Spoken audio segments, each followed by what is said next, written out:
Joining us now, ladies and gentlemen, you need to get one of these. Hey. Oh, man. Yeah. Big time. These Ram trucks are a real deal. So sweet. So nice. I got a 2500 heavy-duty Rebel Ram. Yeah, straight out there. I'll tell you, when that thing pulls up, everybody goes, holy. Yeah. Talk about heart of an athlete. That's what they... You hear that thing roar? Yeah. You know what it sounds like? What's that? Ram. I think that's why they call it Ram truck. Yeah, must be. Because whenever you hit that diesel engine, a 2500 heavy duty can tow whatever you need. Yeah. Whoa. You and you let go, and it's like, and it's like, oh, kind of quiet actually. Doesn't want to be interrupted. No. You know, I don't need to be yelling all the time. No. Whenever I got to do what I got to do, obviously you're going to hear about me. And then as soon as that light turns green, it's awesome. That thing's got so many different gimmicks and gadgets. I can Bluetooth it like this. As soon as I sit down, my phone's already Bluetooth and connected. All the options, but not too much. Yeah, exactly. Some of these spaceships that are coming out with these cars, I can't do it. Too much. Too many buttons. How am I supposed to change my driving? Oh, I'm going to do this car? No. Okay, why don't you make it easier for me? Ram says, we got you. Yep. High quality tech. Very high, easy to use. What? Old school too. Like we got hand controls of like some of the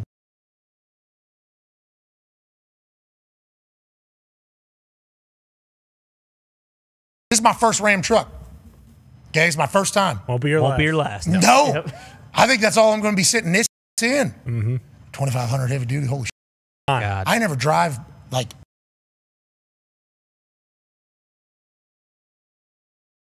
Exactly. I can actually steer. You want to go mudding with that thing? You want to drive up a mountain? Go ahead. There's some sand dunes around town. Yeah. I think you go, woo, woo, woo, woo, woo. Heated seats, it's getting cold. Oh yeah, we got heated. We got all the luxury you need. Steering bub. wheel? Okay, excuse me, all the power you need, more so. Obviously. The luxury you want, okay, and the capability you deserve. That's Ram trucks. That's what it's all about. Joining us now, ladies and gentlemen, is a man who's he's almost got as much talent as a Rebel Ram truck. That 1500 heavy duty too is still available. Sure. Oh, yeah. That thing's still got to go ram. Glorious. Yes, it does. Whatever you. Yes, it does. You know what I mean?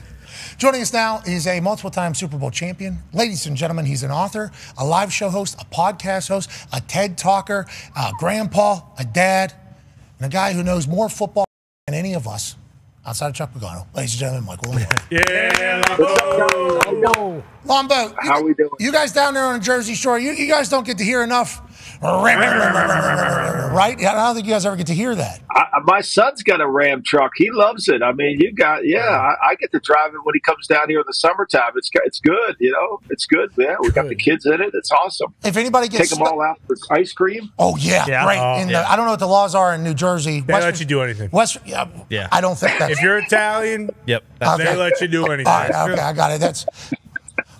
Yeah, exactly. Bingo. Yeah. Still bringing it. You load them up in the back. Load them up in the back. Yeah, we got it. To you. I've lived in multiple states now where it's completely legal just to be in the back. You know, I guess not every single state is like that, but the Ram truck is wonderful. Let's get to some NFL storylines. A big one that's obviously in your world.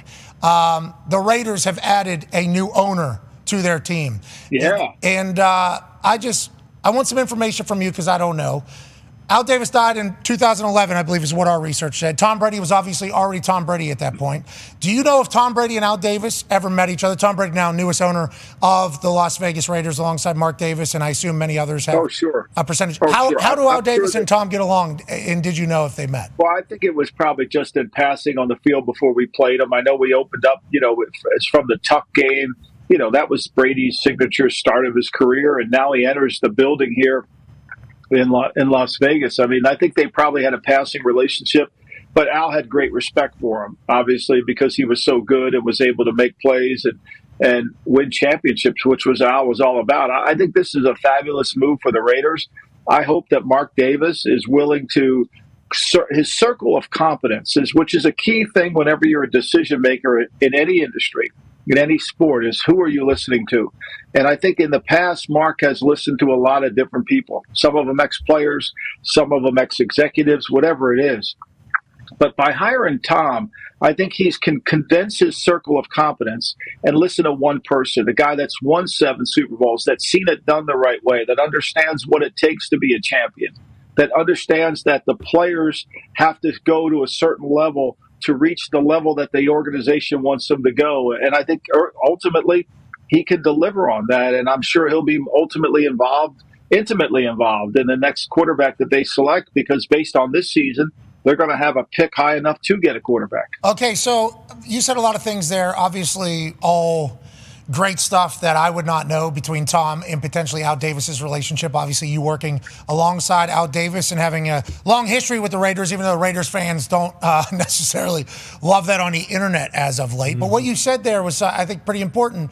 You said that Mark Davis is going to rely on Tom Brady to provide information and decision-making. He's going to be that hands-on.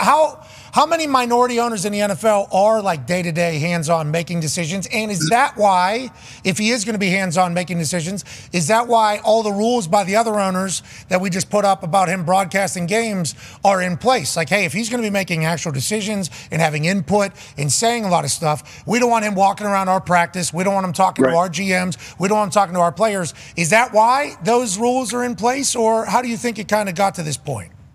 Well, most of the owners have minority interest, and the Raiders have other minority partners, but most of them live out of town. They're basically from the tech industry or from the financial world, where their hedge funds, they don't know anything about football. So they can come to a practice and not learn anything. Whereas you put Brady on a practice field, he's going to be able to know a lot. And so it becomes a little bit of a different. His expertise is really vital, and the Raiders would need to utilize this expertise. If you're Tom Telesco and Tom Brady just walks in the building, you're going to have to go over to Tom and say, hey, we need your help on evaluating players, what you see in receivers, what you see in quarterbacks, all those things. And I think these rules are set up because of his knowledge, not because he's just a minority owner. If he was just a minority owner and didn't have anything in football, it's easy. But he's not that. He understands the game completely from off the field to on the field, which is critical. And I think that's going to help the Raiders. Ladies and gentlemen, we got a brand new segment because Chuck Pagano's here. It's called Coach Pagano's Hot Seat. Yeah, it's sizzling too. This is piping hot. Now, it's not him on the hot seat. We're not going to fire Chuck Pagano, even though he's sitting on a chair that is on fire right there. And this graphic is El Flame. Shout out to D-Bone on the graphic. These are just kind of hot seat questions, that have been lingering around the NFL for the past 4 days. I want to get your take on it. First things first, Davante Adams traded to the New York Jets. Does this mean the Jets are going to be a Super Bowl contending team immediately? With that being said, it's a hot seat, so let's make sure quick. Yeah. Can he play left tackle? Oh, whoa. They got Morgan. I think they're 32nd in field goal percentage. Unless he can kick field goals, Zerline's struggling and they can't stop the run. So I love him. I think he's a phenomenal player. Obviously, the chemistry between him and Aaron is phenomenal going way back. He'll help that receiver room, but yeah, I mean, if they can't protect this quarterback, what does it matter how many weapons you have? Can a quarterback, though, and an offense coordinator, Downing now calling the plays, can they script around that type of stuff, or inevitably they're going to have to face You got to help him. You got to help the guy. You better put a tight end over there. You better put a back over there. You better start chipping to that side. Because if you don't, then you can move. And we're not going to move Aaron like you used to move him, coming off the Achilles. So time will tell. Okay, so Andrew Luck, T.Y. Hilton, very comfortable with each other. Very much. Literally from the jump. First year, these two are a great duo, a great tag team. If there was never a time where T.Y. was going to leave Andrew Luck, right, in the team, and getting Davante in for Aaron, that's good for all parties in the building probably, right? No question. Is that how everybody views it? All coaches, everything? Yes. Okay, there yeah, absolutely. Oh, next topic, go ahead, Con Man. Yeah, Coach, how do we feel about your fellow Paisan Nick Sirianni kind of going at the front row of the crowd, basically all of Philadelphia, after they were booing him, screaming, fire Nick at halftime? Hey, there's a lot of times where people were chanting and shooting a lot of crap at me, during the deal, but you just got to hold your water. You can't do that. I mean, we saw him at Kansas City on the road, walk out of there with a win and chew out that crowd and do whatever. But at home with your own fans, I mean, you got to have something to do, right? You got to have something going on. I know one guy should not have 5 to 10 seconds. He should not have, even though the game's in the bag and maybe they're kneeling and it's over and they beat the Browns by 4. Well, it was a good game. It was a good game. Well, and the Browns seems close. And they got a good defense and all that, but just hold your water, Nick. I mean, you don't have to do that. Oh, let's stay on the coach's hot seat. Ty has a question for you. Yeah, Coach, a lot of people talking about Davante Adams, but we had GM of the Buffalo Bills, Brandon Beane, on the show yesterday after trading for Amari Cooper and asked him about, potential moves they might make. This is what he had to say. We were still all in. If this didn't happen, if Cleveland was not ready to do it, we were going to continue to monitor and listen. We still got a few weeks for the deadline. If we feel there's something else that we need or can help us get over the top, we have been all in all along. So with that in mind, what move could you see the Bills potentially making next? So obviously their receiver room is now bolstered, right? Add Cooper with Coleman, Khalil Shakir, who's a great one out of Boise State. You can never have enough pass rushers. Shout out Boise. Shout out Boise State. Shout out Boise. Jetty's still a dog. Jetty, 217 yards against Hawaii. Is that good, you tell me? He's amazing. Heisman. Let's go. No, you can never have enough pass rushers. You can never have enough cover guys.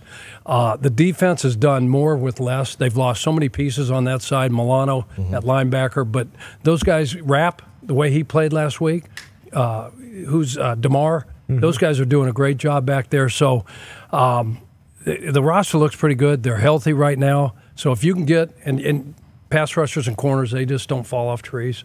They're just not hanging around out there. But if there's a guy and they can help you, they're another weapon, maybe for Josh Allen in this offense. James Cook, I know he missed last week. He's going to be back in there, but maybe a running back. I don't know. Ray Davis. He looked good. That guy's a bowling ball. Butcher Knives, absolutely. Out of Kentucky. He is phenomenal. Had a great Monday night. And I think he was 3, actually. I don't even know if he was number 2 running back. Who's the other guy that they had running? Ty Johnson. He was also getting a rock a little bit. I mean, feels like at a lot of positions they are stacked, and the offensive line's protecting Josh. And if not, Josh can move and make plays. If they do load up on the defensive side, I mean, maybe. Pass rusher, they could get the other Josh Allen, now Josh Hines Allen from Jacksonville. That'd be pretty cool. Yeah, because maybe it's a yard sale down there. Yeah. Could be. Depending upon what happens after this particular. Well, we'll see what the Patriots do against the Jags. Drew Brees put this video out onto the internet for fans and what they should be expecting at halftime tonight in the Superdome, brother. Drew Brees here. Hey. We have been able to experience some incredible things together in the Superdome over the last 18 years. But Thursday, game day, against the Broncos at halftime, we're going to do something that's never been done before. Okay. We are going to break out a chant that I know all of you know, but we are going to do it as one in the dome together. All right. It's going to go like this. All right. I'm going to grab that microphone. Okay. Grab it. I'm going to look around, and I'm just going to say 1. Okay. You say 2. 2. Win. What? For you. For you. 3. 4. Win. Some more. 5. 6. Win. For kicks. 7. 8. Win. It's great. 9. 10. Win. Again. Win again. Win again. Win again. Win again. Win again. Win. I got a bad feeling about this. What? That's a lot of words. Does everyone know that? Does he know that? 90% of the stadium's going to jump in with win again like I had. As somebody who attempts to do chants literally every single weekend, there's a couple of them. In colleges, those chants and traditions get passed down from people's fathers and mothers and their fathers and their mothers. Yep. And those songs and chants are literally given to them at birth, So I'm the one that's trying to catch up to the entire. The masses know I'm the one trying to catch up, right?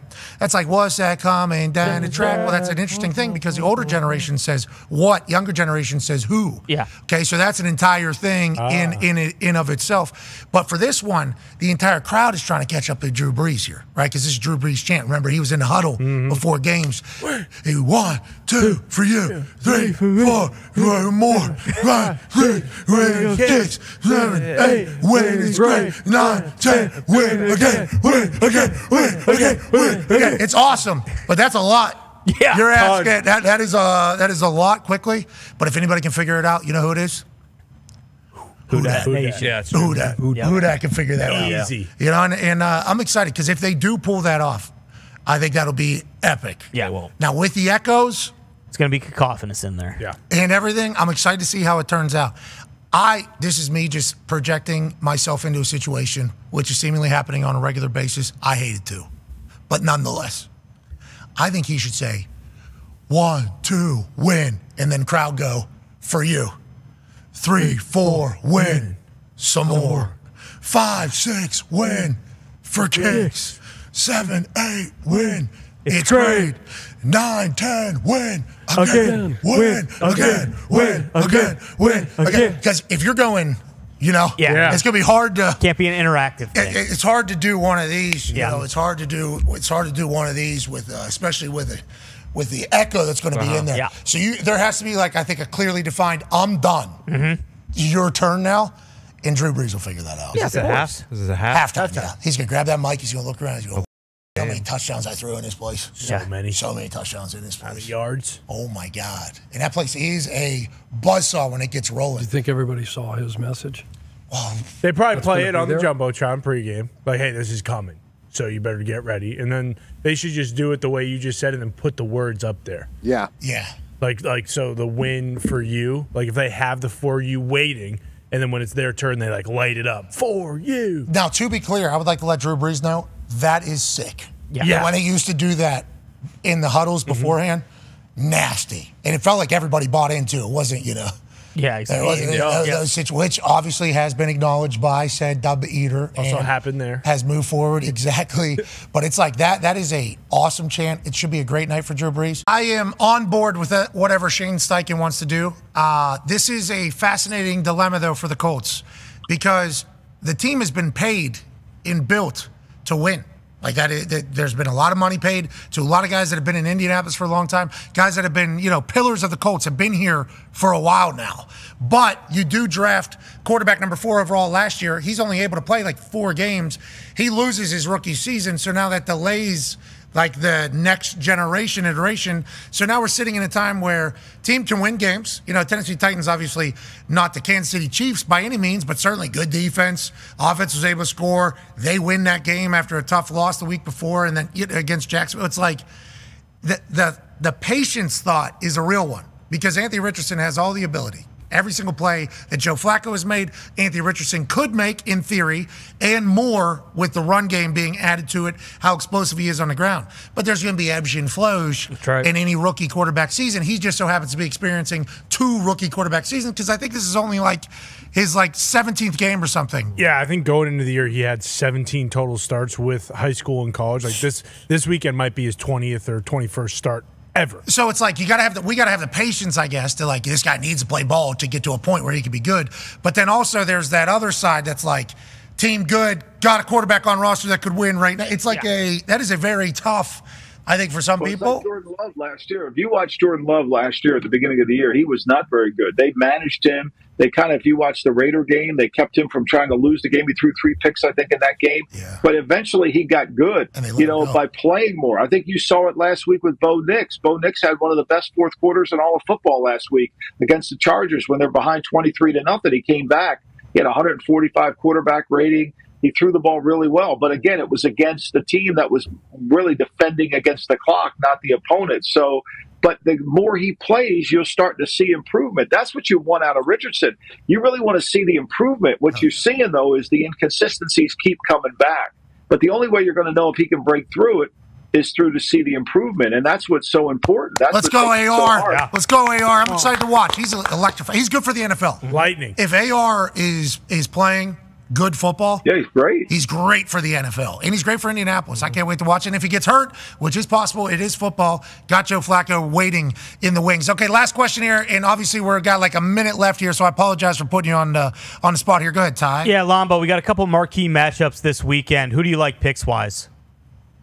Oh, this is a great weekend. I like Seattle against Atlanta this week. I think Seattle, coming off a 3-game losing streak. Atlanta has a hard time rushing the passer. Grady Jarrett's got 1.5 sacks. So does Matt Judon. I think Seattle can throw the football. I like Mike McDonald's team. They're not great on defense. I think it'll be a high-scoring game. I kind of like that one. I think that's an interesting game to play. I like the Packers this week, too. Hell yeah. I think the Packers are really good.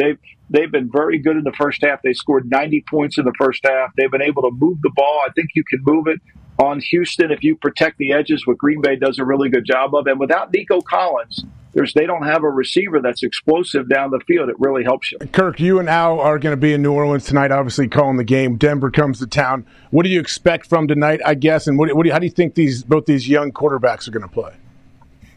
I think that's the thing that probably has me and most people most intrigued about the game is Bo Nix, we know, as a rookie, is a starting quarterback, and he's had some moments when, he's looked really good, and he's had some moments like any rookie quarterback where he's learning on the fly, and Not to mention, I heard you guys talking about Cortland Sutton.